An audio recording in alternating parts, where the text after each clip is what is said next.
আওয়ামী লীগের কিছু লোকও সেখানে ছিল, তারা পোশাক পরিহিত, যেহেতু আমাদের অনেকগুলো পোশাক এই ঘটনার প্রায় 7-8 দিন আগে পিলখানা থেকে বেরিয়ে গেছিল, ওই পোশাক পরেই তো তারা আসছে। যেমন আমি তো সচক্ষে দেখলাম।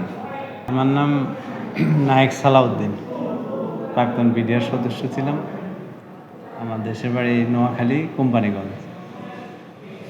আচ্ছা, বিডিআর বিদ্রোহ তো আমরা সবাই জানি কম বেশি।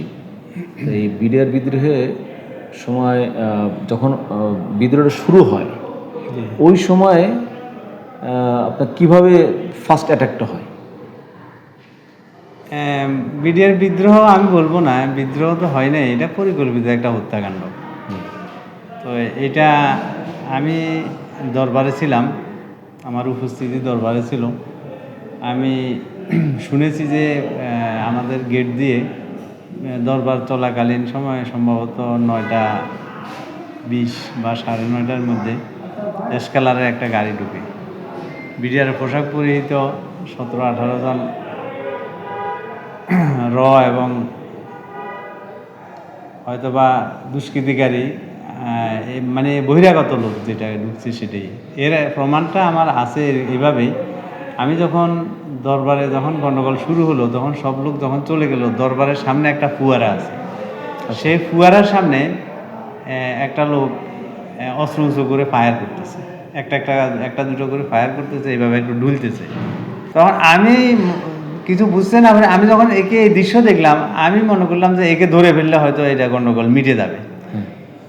কিছুক্ষণ পরে তাকে যখন কাছাকাছি যাই, সে আমার দিকে অস্ত্র তাক করে হট যা, মানে উর্দুতে একটা শব্দ বললো, হিন্দিতে, অর্থাৎ হিন্দিতে বলতেছে যে এখান থেকে সরে যা, মানে হট যা, এরকম একটা শব্দ বলতে। তখন আমি বুঝতে পারলাম যে এটা তো আমাদের বিডিআর সদস্য না। আরেকটা তার সিমটম দেখলাম কি, আমরা জানি প্রত্যেকের পোশাক লেভেল থাকে, আমি যত লম্বা হয় আমার পোশাকটা অত বড় হবে।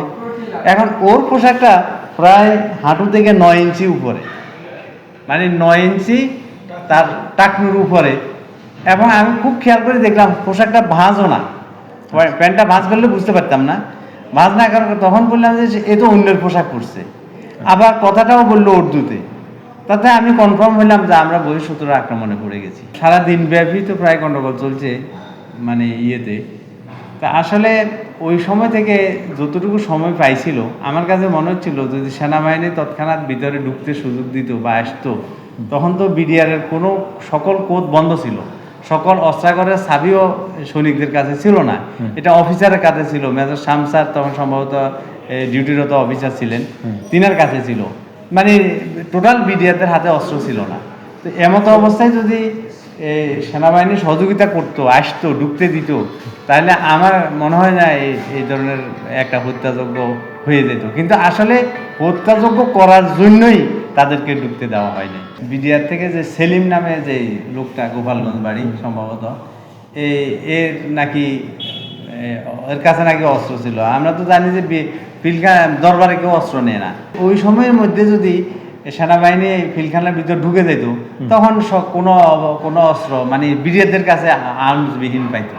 আসলে এই অস্ত্রগুলো, এই খোসাগুলো বিডিআরদের না। আমরা যে দেশের অস্ত্র ব্যবহার করি বা যেখান থেকে আনি, এটা আমাদের রেজিস্টার থাকে, এগুলো লিখিত থাকে, কোন দেশ থেকে অস্ত্র কিনছে, অস্ত্র নাম্বার, লর্ড নাম্বার, অনেক সব কিছু, একটা বুলেট পর্যন্ত এইভাবে বিস্তারিত থাকে।